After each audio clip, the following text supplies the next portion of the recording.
हाँ चलो भैया आज एक्सरसाइज करते हैं। इन भैया को देख के ना मैं बहुत ज्यादा मोटिवेट हो चुका हूँ। जैसे ये रस्सी को यहाँ पे घुमा के वेव बना के एक्सरसाइज कर रहे हैं, वैसे मैं एक्सरसाइज करने वाला हूँ इस पाइप का यूज करके।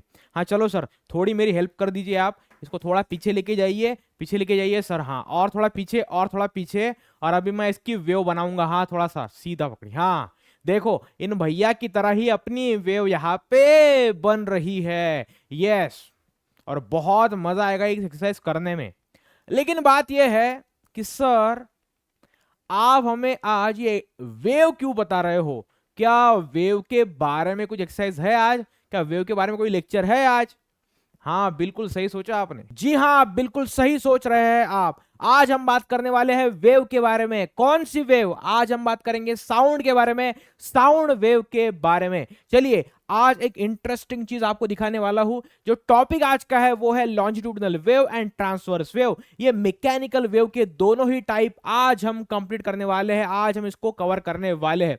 उससे पहले एक बहुत ही बढ़िया तस्वीर मैं आपको दिखा दूं ताकि आपको बहुत मजा आ जाए, आपको समझ में आ जाए कि चैप्टर में, इस लेक्चर में आज बहुत इंटरेस्टिंग चीजें होने वाली है। देखिए इसको देखते आपको समझ में आ गया है कि ये जो प्लेट है वो किसी साउंड के सिस्टम को अटैच है, और उसके वाइब्रेशन की वजह से यहाँ पे जो एक फाइन पाउडर इस प्लेट के ऊपर डाली हुई है, तो साउंड के डिफरेंट फ्रीक्वेंसी की वजह से इसमें डिफरेंट डिफरेंट डिजाइन्स आपको दिखाई दे रहे हैं। यहाँ पे पहली प्लेट, यहाँ पे कोई साउंड तैयार किया गया, कोई साउंड इसको प्रोवाइड किया गया, उस साउंड की फ्रीक्वेंसी के अकॉर्डिंग यहाँ पे पाउडर के जो पार्टिकल्स है वो एक पर्टिकुलर शेप में अरेंज हो चुके हैं। उसके बाद यहाँ पे आप देख सकते हो यहाँ पे डिफरेंट फ्रीक्वेंसी, तो यहाँ पे डिफरेंट स्ट्रक्चर आपको दिख रहा है। ये पाउडर के साथ में होता है ऐसी बात नहीं है, ये वाटर के सरफेस के साथ में भी होता है। तो हमने स्पीकर लगाया, उस स्पीकर में हमने क्या किया, एक डिस्क रखी है। क्या रखी है हमने वहां पे? एक डिस्क रखी है। उस डिस्क में हमने वाटर ऐड किया हुआ है, और जैसे ही हम स्पीकर को ऑन करेंगे तो जो साउंड वहां पे आएगा, जो साउंड वहां पे आएगा, उस साउंड के फ्रीक्वेंसी की वजह से यहां पे कोई पर्टिकुलर शेप आपको वाटर के सरफेस के ऊपर दिखने वाला है। चलिए और क्या है? और यही वो पर्सन है जो वेव बना रहा था जिम में रोप्स का यूज करके। रोप्स को वो क्या कर रहा था? ऑसिलेट कर रहा था, और एनर्जी जो है वो रोप्स के थ्रू यहाँ पे ट्रेवल हो रही थी। और यहाँ पे आप देख सकते हैं कि ट्रांसवर्स वेव तैयार हो रही है उस रोप की वजह से। ठीक है ना? बहुत ज्यादा मोटिवेट होना है इनको देख करके। और जैसा ये पर्सन यहाँ पे एक्सरसाइज कर रहा था, वैसे ही आपको पढ़ाई करने का बहुत एक्साइटमेंट के साथ। चलिए साउंड होता क्या है? तो साउंड एक एनर्जी होती है। देखिए साउंड एनर्जी क्यों होती है?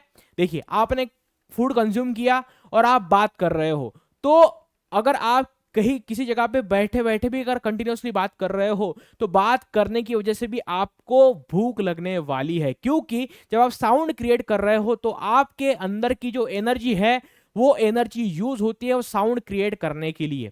ठीक है ना? मतलब साउंड को तैयार करने के लिए अगर आपको एनर्जी लग रही है तो साउंड खुद भी एक एनर्जी है, इसीलिए इसको हम एनर्जी का एक फॉर्म मानते हैं। तो sound is a form of energy which creates the sensation of hearing in our ears. तो अपने कानों में हियरिंग का सेंसेशन अगर कोई एनर्जी तैयार करती है तो उस एनर्जी का नाम है साउंड एनर्जी। तो उस एनर्जी का नाम क्या है? साउंड एनर्जी है। This energy is in the form of wave. जब साउंड ट्रैवल कर रहा है तो साउंड वेव के फॉर्म में ट्रैवल करता है। कैसा फॉर्म करता है? वेव के फॉर्म में साउंड ट्रैवल करता है। बिल्कुल सही बात है। A medium is necessary for the propagation of sound wave। तो भैया ये जो साउंड वेव है, इस साउंड को ट्रैवल होने के लिए मीडियम की आवश्यकता होती है। अगर मीडियम है तभी साउंड ट्रैवल होगा, क्योंकि साउंड एक मैकेनिकल वेव है। साउंड क्या है? एक मैकेनिकल वेव है। तो ये मैकेनिकल वेव क्या है इसके बारे में अभी हम समझने वाले हैं। देखो मैकेनिकल वेव होता क्या है। चलो यहां पे फिर से एक बहुत बढ़िया डायग्राम। वाटर के ऊपर आपने क्या किया, एक कुछ छोटा सा ऑब्जेक्ट लिया, उसको वाटर पे डाल दिया, और रिपल्स तैयार हो रहे हैं वाटर के सरफेस के ऊपर, जो एंड तक जा रहे हैं। कहां तक जा रहे हैं? एंड तक जा रहे हैं। जहां जहां तक बाउंड्रीज है वहां तक वो जो वेव्स है वो ट्रैवल कर रहे हैं। तो अभी हम देखेंगे कि मैकेनिकल वेव क्या चीज है। Mechanical wave are the most familiar type of waves to us because they can be most rapidly most readily seen in action, they also have the following properties. तो इजीली अपने surrounding में आपको mechanical wave मिल जाएगी। जैसे कि आपने क्या किया, वाटर का सरफेस लिया, वहां पे छोटा सा ऑब्जेक्ट लिया, उसको डाल दिया वाटर सरफेस के ऊपर, तो वहां पे रिपल्स तैयार हो रहे हैं। तो ये जो ट्रांसवर्स वेव वाटर के सरफेस के ऊपर तैयार हो रही है, वो भी क्या है, एक मैकेनिकल वेव है। साउंड वेव भी क्या है, एक मैकेनिकल वेव है। जिसको ट्रैवल होने के लिए मीडियम लगता है, उसी को हम मैकेनिकल वेव बोलते हैं। और अभी हम देखने वाले हैं कि इस मैकेनिकल वेव की क्या प्रॉपर्टीज है। देखिए, mechanical waves must have a material to travel through known as a medium. This can be water, air, dirt, basically anything made up of matter. कोई भी चीज मीडियम आवश्यक है, जिसको मीडियम आवश्यक है ट्रैवल होने के लिए, उसी को मैकेनिकल वेव कहा जाएगा।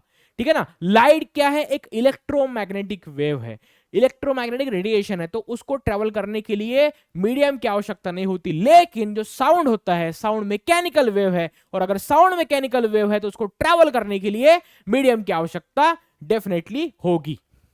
तो मीडियम क्या हो सकता है, मीडियम वाटर भी हो सकता है, मीडियम क्या हो सकता है, वाटर भी हो सकता है, एयर भी हो सकता है, डर्ट भी हो सकता है। कोई भी मटेरियल, किसी भी मैटर से बनी हुई मीडियम रिक्वायर होती है मैकेनिकल वेव के ट्रांसफर के लिए, ट्रैवलिंग के लिए। अब देखो, mechanical waves are govern by the Newton's laws. जो मैकेनिकल वेव्स है उसमें आप न्यूटन्स के लॉज को लगा सकते हो, राइट।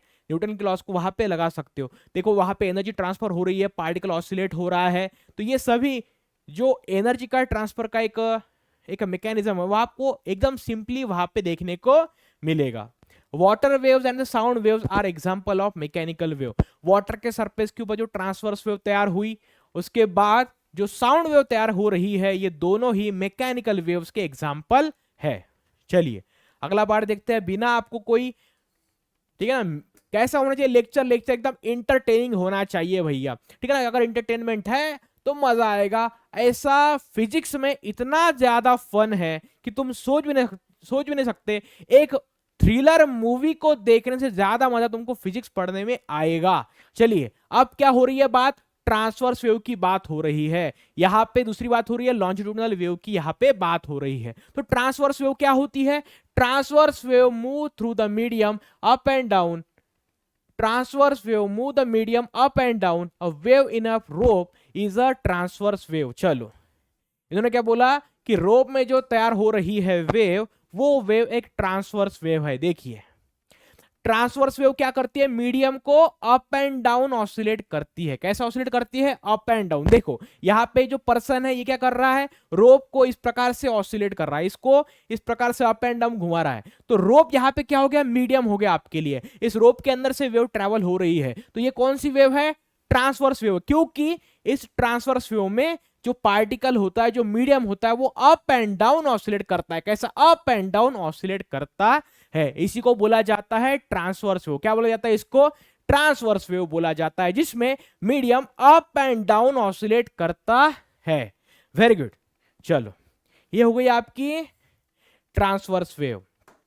अभी हम बात करेंगे लॉन्जिट्यूडिनल वेव के बारे में। Longitudinal waves moves the medium back and forth. A wave in a spring toy slinky is a longitudinal wave. तो देखिए होता क्या है, हमने देखिए अगर मैं साउंड तैयार कर रहा हूं, देखिए ये हमने पेपर लिया, बहुत बढ़िया सर, हमने पेपर लिया, यस दिख रहा है सर, पेपर है ये।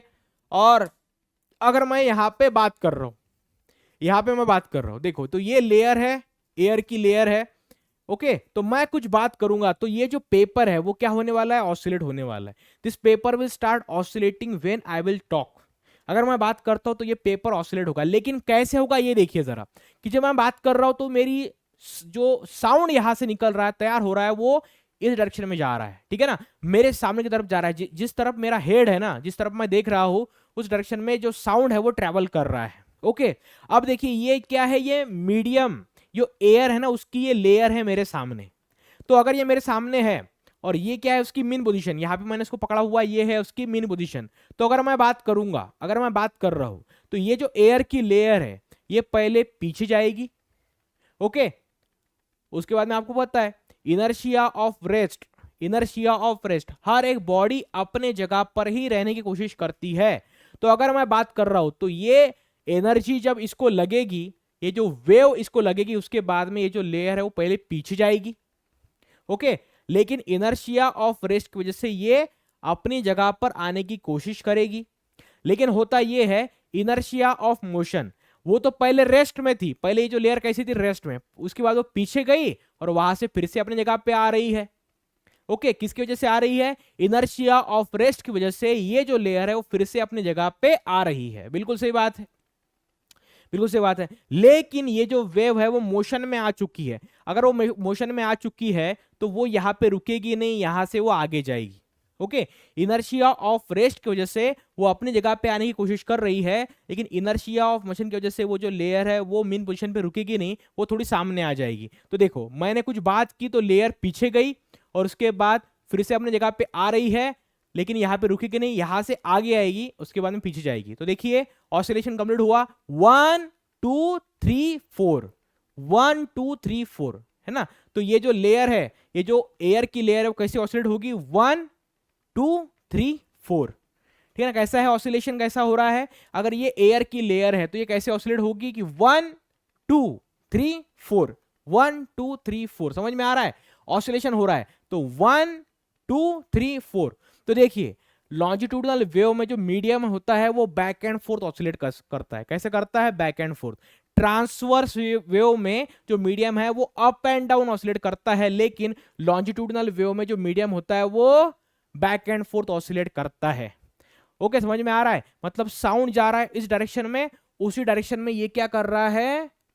एयर की लेयर ऑसिलेट कर रही है। मतलब मीडियम का जो वाइब्रेशन है वो पैरेलल है। किसको पैरेलल? साउंड की वेव को पैरेलल है। साउंड की वेव भी आगे जा रही है और साउंड की लेयर भी ऐसी ऑसिलेट कर रही है। एयर की लेयर भी यहां पे ऑसिलेट कर रही है। मतलब जो एयर की लेयर है वो parallel to the sound wave, जो साउंड वेव जा रही है ना उसकी डायरेक्शन को पैरेलली ये जो मीडियम के लेयर्स है वो ऑसिलेट कर रहे हैं।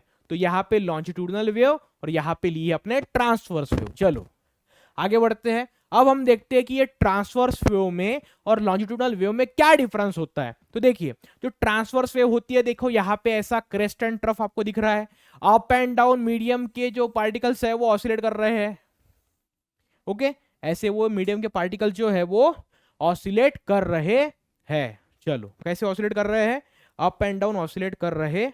मीडियम के पार्टिकल्स है वो अप एंड डाउन ऑसिलेट कर रहे हैं। ट्रांसवर्स वेव में मीडियम के particle up and down oscillate कर रहे हैं। लेकिन उसी जगह पे अगर आप लॉन्जिट्यूडनल वेव को देखो तो लॉन्जिट्यूडनल वेव में यहां पे जो मीडियम के पार्टिकल्स होते हैं वो कैसे ट्रेवल होते हैं? पैरेलल, मतलब टू एंड फ्रो ऑसिलेट करते हैं, बैक एंड फोर्थ ऑसिलेट करते हैं, आगे पीछे यहां पे ऑसिलेट करते हैं मीडियम के पार्टिकल्स। और यहां पे ट्रांसवर्स वेव में मीडियम के पार्टिकल कैसे अप एंड डाउन ऑसिलेशन करते हैं, और लॉन्जिट्यूडनल वेव में इस प्रकार से बैक एंड फोर्थ मीडियम के पार्टिकल ऑसिलेट करते हैं। ऐसी होती, ये होता है difference longitudinal and transverse wave में। और कौन सा डिफरेंस है यहां पे देखिए जरा, डिफरेंस और कौन सा है? Particles vibrate in a direction perpendicular to the direction of propagation of the wave. देखिए ये पार्ट को समझना बहुत आवश्यक है। यहां पे देखिए साउंड जो है, यहां पे जो वेव है वो इधर जा रही है, किधर ट्रेवल कर रही है? इधर ट्रेवल कर रही है। लेकिन जो मीडियम के पार्टिकल्स है वो अप एंड डाउन ऑसिलेट कर रहे हैं। मतलब वेव जा रही है इधर और पार्टिकल ऐसा ऑसिलेट कर रहा है। मतलब पार्टिकल का ऑसिलेशन साउंड की डायरेक्शन को परपेंडिकुलर होता है। कैसा होता है? साउंड की डायरेक्शन को परपेंडिकुलर होता है। यहां पे आप देख सकते हैं ये जो महाशय यहां पे एक्सरसाइज कर रहे थे, तो वेव कैसी जा रही थी? वेव जा रही थी इस तरफ, वेव जा रही है राइट साइड में, और मीडियम के particle up and down oscillate कर रहे हैं। मतलब मीडियम जो है वो वेव के डायरेक्शन को परपेंडिकुलर ऑसिलेट कर रहा है। मीडियम जो है वो वेव की डायरेक्शन को परपेंडिकुलर ऑसिलेट कर रहा है। बहुत बढ़िया। चलो अगला पार्ट देखते हैं। देखिए तो आपने देखा कि जो ट्रांसवर्स वेव होती है तो particles of the medium vibrate perpendicular to the direction of propagation of the wave. अब यहां पे देखिए लॉन्जिट्यूडनल में क्या होगा? लॉन्जिट्यूडनल में होगा particles vibrate in a direction parallel to the direction of propagation of the wave. तो यहां पे वेव जा रही है आगे की तरफ और जो पार्टिकल्स होते हैं वो parallel to the direction of the wave. ऐसे ऑसिलेट होने वाले हैं, उसी को बोला जाता है लॉन्जिट्यूडिनल वेव, उसी को बोला जाता है लॉन्जिट्यूडिनल वेव। थर्ड वाला पॉइंट देखो, creates crests and troughs are form, है ना। तो यहां पे अगर आप ट्रांसवर्स वेव की बात करोगे तो ट्रांसवर्स वेव में यहां पे क्या तैयार होने वाले हैं, क्रेस्ट एंड ट्रफ। ये पार्ट है इसको बोला जाता है क्रेस्ट, और ये जो पार्ट है इसको बोला जाता है ट्रफ, इसको बोला जाता है ट्रफ। थोड़ा सा इसको हम फॉन्ट साइज को बढ़ा देते हैं, देखो इसको बोला जाता है क्रेस्ट, इसको बोला जाता है क्रेस्ट और इसको बोला जाता है ट्रफ। ओके, तो ये जो है ये आपका है क्रेस्ट, ये है आपका क्रेस्ट और ये है आपका ट्रफ।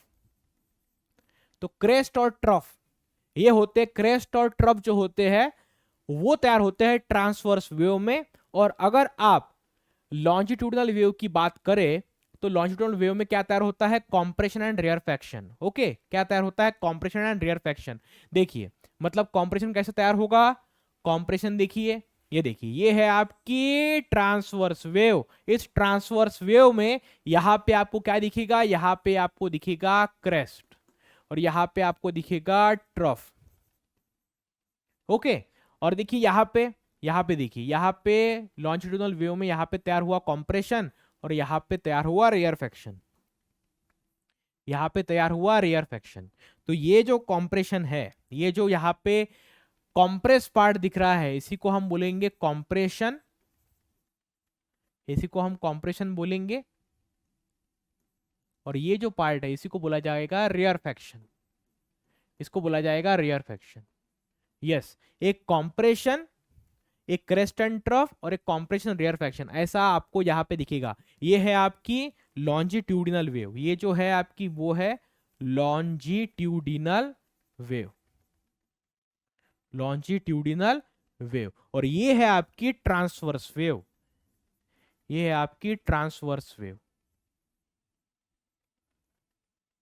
ये है आपकी ट्रांसवर्स वेव। एक लॉन्जिट्यूडिनल और एक ट्रांसवर्स वेव, ऐसे दो प्रकार के वेव आपको यहां पे दिख रहे हैं। चलो और कौन सा है पॉइंट, तो पहला पॉइंट आपने देख लिया कि ट्रांसवर्स वेव इस प्रकार से तैयार होती है और लॉन्जिट्यूडिनल वेव आपकी इस प्रकार से तैयार होती है, कॉम्प्रेशन रेयरफैक्शन रहते हैं अल्टरनेट इसके अंदर।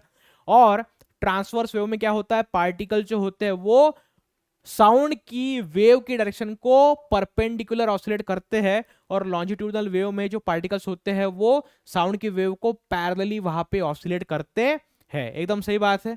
यहाँ पे देखिए थर्ड वाला पॉइंट क्या है, क्रेस्ट एंड ट्रफ आपको यहाँ पे मिलेगा ट्रांसवर्स वेव में, लेकिन आपको लॉन्जिट्यूडिनल वेव में क्या मिलने वाला है, कॉम्प्रेशन एंड रेयरफैक्शन आपको लॉन्जिट्यूडिनल वेव में दिखने वाला है। चलो अब जो ट्रांसवर्स वेव होती है, transverse wave form on the surface of solids and liquid, liquid और सॉलिड के सरफेस के आपको ट्रांसवर्स वेव बनती हुई नजर आएगी। और जो आपकी लॉन्जिट्यूडिनल वेव है, form in solid liquid and gas, longitudinal wave आपको सॉलिड में भी दिखेगी, लिक्विड में भी दिखेगी और गैसियस स्टेट में भी आपको दिखने वाली है। चलो पॉइंट नंबर 5 है, मे बी इलास्टिक वेव्स और non elastic waves, light waves and radio waves. देखिए जो ट्रांसवर्स वेव है, तो जब लाइट ट्रेवल करता है तो लाइट की जो वेव होती है वो भी ट्रांसवर्स वेव भी होती है। कैसी वेव होती है, लाइट की वेव भी, रेडिएशन जो होता है वो ट्रांसवर्स वेव, ऐसा ही क्रेस्ट एंड ट्रफ के फॉर्म में लाइट ट्रैवल करता है, रेडिएशन ट्रैवल करता है। ओके, तो ये इलास्टिक भी हो सकती है, नॉन इलास्टिक भी हो सकती है। जैसे स्प्रिंग के ऊपर आपने ट्रांसवर्स वेव तैयार की, रोप के ऊपर आपने ट्रांसवर्स वेव तैयार की, तो वो कैसी हो गई, इलास्टिक वेव हो गई। कैसी हो गई, इलास्टिक वेव हो गई। लेकिन अगर लाइट की बात करेंगे तो वो नॉन इलास्टिक वेव आपकी बन जाएगी। चलो अब लॉन्जिट्यूडिनल की बात करते हैं। लॉन्जिट्यूडिनल में देखिए only elastic waves, mechanical, sound waves, seismic waves. तो देखिए जो साउंड वेव होती है, लॉन्जिट्यूडिनल वेव होते हैं, वो सभी कैसे होते हैं, इलास्टिक होते हैं। कैसे होते हैं, इलास्टिक वेव्स होते हैं। लॉन्जिट्यूडिनल वेव सारे कैसे होते हैं, इलास्टिक वेव्स होते हैं, मैकेनिकल होते हैं। Sound wave, seismic wave, seismic wave ये भी साउंड वेव का एक प्रकार है। ओके, चलो अगला पार्ट देखते हैं, do not create pressure difference in the medium. Transverse wave अगर ट्रैवल हो रही है मीडियम में से तो कहीं पे प्रेशर कम ज्यादा नहीं होगा, प्रेशर की वैल्यू जो है कम ज्यादा होगी नहीं, प्रेशर डिफरेंस कहीं पे तैयार होगा नहीं। लेकिन अगर आप लॉन्जिट्यूडनल वेव की बात करते हो तो वहां पे प्रेशर डिफरेंस मीडियम में तैयार होगा। देखो ना आप यहाँ पे देखिए, ये जो एक लेयर थी एयर की तो मैं बात कर रहा था, तो ये जो लेयर है यहाँ पे पीछे जाके दब गई, तो जहां पे वो प्रेस हो गई वहां पे कॉम्प्रेशन तैयार हो चुका है। अब जो फिर से वो अपनी जगह पे आएगी तो वहां पे रेयरफेक्शन तैयार होगा। वहां पे क्या तैयार होगा? रेयरफेक्शन तैयार होगा। चलो, ये हो गया सब कुछ। अब लास्ट वाला पॉइंट हम देखते हैं कि ये प्रॉपर्टीज क्या होते हैं वेव के प्रॉपर्टीज क्या होते हैं, इसके बारे में अभी हम बात करेंगे। तो देखिए वेवलेंथ क्या होती है। तो distance between one point on a wave and the same point on the next wave. Okay, देखो wavelength, frequency, time period, speed and amplitude, इसके बारे में आपको पूरी मैं जानकारी देता हूं। देखिए ये है आपकी ट्रांसवर्स वेव, ये है आपकी ट्रांसवर्स वेव, और ये है आपकी लॉन्जिट्यूडिनल वेव, ये है आपकी लॉन्जिट्यूडिनल वेव। चलो, लॉन्जिट्यूडिनल वेव में क्या होता है? कॉम्प्रेशन होता है और रेयरफेक्शन होता है। क्या होता है? लॉन्जिट्यूडिनल वेव में कॉम्प्रेशन होता है और रेयरफेक्शन होता है। बिल्कुल सही बात है, एक कॉम्प्रेशन एक रेयरफेक्शन, एक कॉम्प्रेशन एक रेयरफेक्शन, ऐसा यहाँ पे होता है। बिल्कुल सही बात है सर। अगला पार्ट देखिए, तो ट्रांसवर्स वेव में यहाँ पे आपको दिखा क्रेस्ट और यहाँ पे आपको दिखा ट्रफ। ओके, तो यहाँ पे फिर से क्रेस्ट है, यहाँ पे फिर से आपको ट्रफ नजर आ रहा है। तो वेवलेंथ क्या होती है? देखो वेव में जो कंसेक्यूटिव क्रेस्ट आते हैं, वेव में जो कंसेक्यूटिव एक के बाद एक आने वाले क्रेस्ट, उसमें जो डिस्टेंस रहेगा उसी डिस्टेंस को बोला जाएगा, उसी डिस्टेंस को बोला जाएगा वेवलेंथ लैम्बडा। क्या बोला जाएगा इसको? Wavelength lambda. या फिर आप कंसेक्यूटिव क्रेस्ट ले लो या फिर आप कंसेक्यूटिव ट्रफ ले लो। कंसेक्यूटिव ट्रफ आपने लिया, उनके बीच में जो डिस्टेंस है वो भी आपको लैम्बडा बोला जाएगा, उसको भी वेवलेंथ ही बोला जाएगा। अब यही बात हम करते हैं लॉन्जिट्यूडिनल वेव में। तो लॉन्जिट्यूडिनल वेव में क्या है? कॉम्प्रेशन है, रेयरफेक्शन है, कॉम्प्रेशन है, रेयरफेक्शन है। तो आप क्या करो, दो कॉम्प्रेशन के बीच का डिफरेंस ले लो या फिर दो रेयरफेक्शन के बीच का डिफरेंस ले लो, इसको क्या बोला जाएगा? वेवलेंथ लैम्बडा बोला जाएगा। बिल्कुल सही बात है, तो इसी को हम बोलते हैं वेवलेंथ। ठीक है ना? The distance between one point on a wave and the same point on the next wave. तो ये देखो, ये एक वेव हो गई, पहली वाली वेव, और ये दूसरी वाली वेव हो गई, दो वेव हो गए। देखो ये पहली वाली वेव हो गई, पहला वाला वेव का पार्ट हो गया, दूसरा वाला वेव का पार्ट हो गया। तो पहले वाले वेव का एक पॉइंट, दूसरे वाले वेव का एक पॉइंट, इनके बीच का जो डिस्टेंस है उसी को क्या बोला जाएगा? वेवलेंथ बोला जाएगा। चलो, वेवलेंथ तो यहाँ पे क्लियर हो गया। अभी हम बात करते हैं फ्रीक्वेंसी की।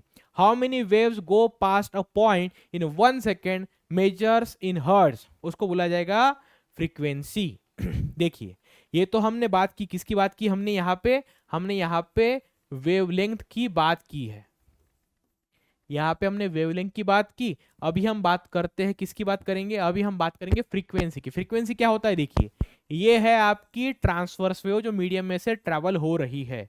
तो आपने क्या किया? आपने एक पॉइंट बना लिया, यहाँ पे आपने मीडियम में एक पॉइंट बना लिया, उस पॉइंट को हमने ऐसा व्हाइट कलर से यहाँ पे डिनोट किया है। तो ये मीडियम में से एक पॉइंट है और इस पॉइंट में से ये पूरी वेव जा रही है। अब आपको पता है कि एक वेव क्या होती है? देखो यहां से यहां तक का जो डिस्टेंस है उसको बोला जाएगा वन वेव। एक वेव हो गई कंप्लीट, मतलब एक वेवलेंथ लैम्बडा, इतना डिस्टेंस कंप्लीट हो गया। तो मीडियम के इस पॉइंट में से एक सेकंड में कितने वेव्स पास हो रहे हैं, एक सेकंड में इस पॉइंट में से कितने वेव्स पास हो रहे हैं, उसी को बोला जाएगा फ्रीक्वेंसी, उसी को बोला जाएगा फ्रीक्वेंसी। अब ये ट्रांसवर्स वेव हमने बनाई, ऐसी ही क्या रहेगी? लॉन्जिट्यूडिनल वेव रहेगी।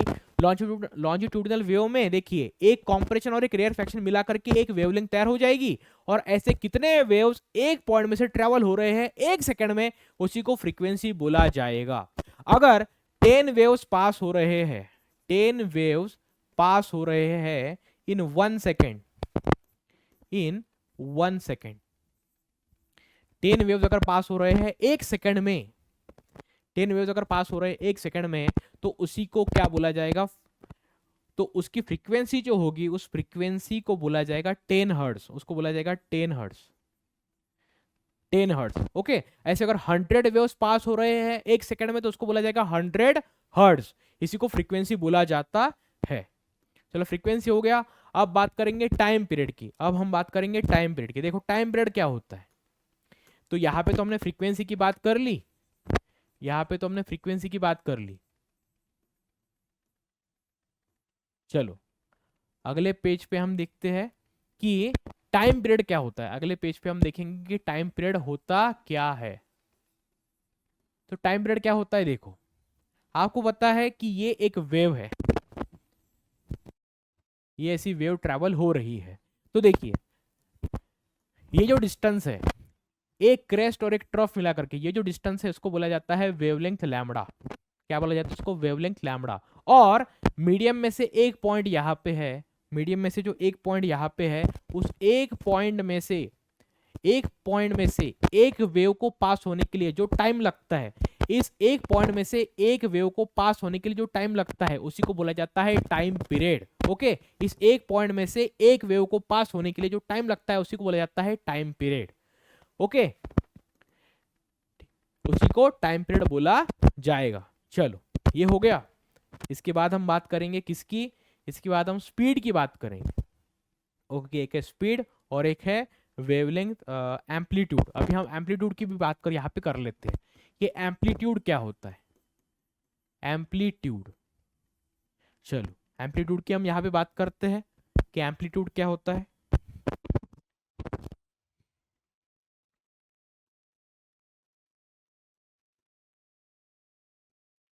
एम्पलीट्यूड, तो देखिए एम्पलीट्यूड क्या होता है, ये जो वेव है वो ऐसी वाइब्रेट करके मीडियम में से पास हो रही है। तो देखिए ये जो पॉइंट था, ये देखो ये पॉइंट पहले यहाँ पे था, अभी यहाँ पे गया। तो ये जो डिस्टेंस है मेन पोजीशन से पार्टिकल का जो मैक्सिमम डिस्टेंस होता है उसी को एम्पलीट्यूड बोला जाता है। Maximum displacement of particle from its main position, अपने पोजीशन से है ना मीडियम में से वेव ट्रैवल हो रही है, मीडियम में से वेव ट्रैवल हो रही है। तो जब मीडियम में से वेव ट्रैवल हो रही है तो मीडियम का पार्टिकल कितनी मैक्सिमम हाइट गेन करता है, जब मीडियम में से वेव ट्रैवल हो रही है तो कितनी मैक्सिमम हाइट, कितना मैक्सिमम डिस्प्लेसमेंट पार्टिकल गेन करता है उसी को एम्पलीट्यूड बोला जाता है। उसी को क्या बोला जाता है, एम्पलीट्यूड बोला जाता है। Maximum displacement of particle from its main position, इसी को एम्पलीट्यूड बोला जाता है, इसी को एम्पलीट्यूड बोला जाता है। चलो ये हो गया। और अब हम बात करते हैं स्पीड की, अब हम बात करते हैं स्पीड की। देखो स्पीड क्या होता है, how fast the wave travel measure in metre per second, ठीक है ना। How fast the wave travel measure in metre per second, इसको बोला जाता है स्पीड। चलो स्पीड की हम बात करते हैं यहाँ पे, हम यहाँ पे स्पीड की बात करते हैं। स्पीड क्या होता है, देखो स्पीड, स्पीड की बात करते हैं। स्पीड आपको पता है कि ये क्या है, एक वेव है जो ट्रैवल हो रही है मीडियम में से। ओके, और ये जो है यहां से यहां तक का जो डिस्टेंस है उसको बोला जाता है वेवलेंथ लैम्बडा। तो इतना डिस्टेंस क्या हो रहा है, पास हो रहा है।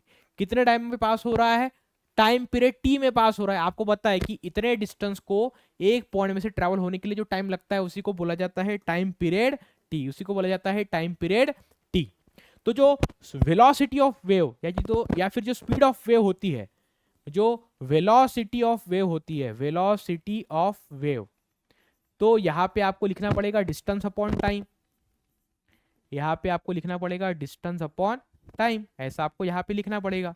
तो डिस्टेंस कितना है, देखो लैम्बडा इतना डिस्टेंस कवर हुआ है और कितने टाइम में हुआ है, टी इतने टाइम पीरियड में हुआ है। तो डिस्टेंस अपॉन टाइम, तो इसी को बोला जाएगा वेलोसिटी ऑफ वेव, इसी को बोला जाएगा वेलोसिटी ऑफ वेव, ठीक है ना, वेलोसिटी ऑफ वेव। और आपको पता है कि यहाँ पे हमने लैम्बडा लिखा तो इसको मैं ऐसा लिख सकता हूँ, लैम्बडा को, lambda is equal to lambda into 1/कैपिटल टी, और 1/कैपिटल टी इसको ही हम बोलते हैं फ्रीक्वेंसी, इसी को हम क्या बोलते हैं, फ्रीक्वेंसी। तो यहाँ पे मैं लिख सकता हूँ लैम्बडा मल्टीप्लाइड बाय फ्रीक्वेंसी, इसी को क्या बोला जाएगा, इसी को वेलोसिटी ऑफ वेव बोला जाएगा, इसी को वेलोसिटी ऑफ वेव बोला जाएगा। लैम्बडा इंटू फ्रीक्वेंसी को ही वेलोसिटी ऑफ वेव बोला जाएगा। तो देखिए यहाँ पे हमने सारे प्रॉपर्टीज देख लिए, सारे प्रॉपर्टीज हमने देख लिए वेव के। हमने देखा कि वेवलेंथ क्या होता है, हमने देखा फ्रीक्वेंसी क्या होता है, टाइम पीरियड क्या होता है, स्पीड क्या होता है, एम्पलीट्यूड क्या होता है, ये सारी चीजें मैंने आपको समझा दी इस वीडियो में। और इसी के साथ इस वीडियो को हम यहाँ पे एंड करते हैं, इस वीडियो को हम यहाँ पे एंड करते हैं। और आपको होमवर्क में क्या करना है, होमवर्क में आपको सभी write down the definition, write down the definitions definitions of, किसकी डेफिनेशन लिखनी है आपको, एम्पलीट्यूड, आपको सारे डेफिनेशन यहाँ पे लिखने हैं। आपको एम्पलीट्यूड क्या होता है इसकी डेफिनेशन लिखनी है, एम्पलीट्यूड क्या होता है, उसके बाद में टाइम पीरियड क्या होता है, टाइम पीरियड क्या होता है, ठीक है ना। और ये सारे all the properties of wave, all the properties of wave, ये सारे प्रॉपर्टीज है वेव के, all the properties, all the properties of wave. तो आपको सभी वेव के प्रॉपर्टीज के बारे में जो डेफिनेशन है वो आपको लिखने हैं। एम्पलीट्यूड हो गया, टाइम पीरियड हो गया, फ्रीक्वेंसी हो गया, ओके, वेलोसिटी ऑफ वेव हो गया। तो इसके बारे में आपको सारे जो डेफिनेशंस है वो आपको लिख के रखने हैं और आपको डीपीपी सॉल्व करना है, यही आपका होमवर्क है। इसी के साथ इस लेक्चर को हम यहाँ पे समाप्त करते हैं। बहुत बहुत धन्यवाद आपका कि आप हमारे साथ में जुड़े रहे पूरे लेक्चर में। ऐसा ही, ये तो साउंड का पहला लेक्चर था, दूसरा लेक्चर अभी आएगा, उसमें बहुत हम मजा करेंगे और आपको बहुत सारी चीजें वहां पे सीखने को मिलेगी, ऐसी मैं आपको गारंटी देता हूँ। और आपको मैं थैंक यू बोल के अपने लेक्चर को समाप्त करता हूँ। Thank you so much.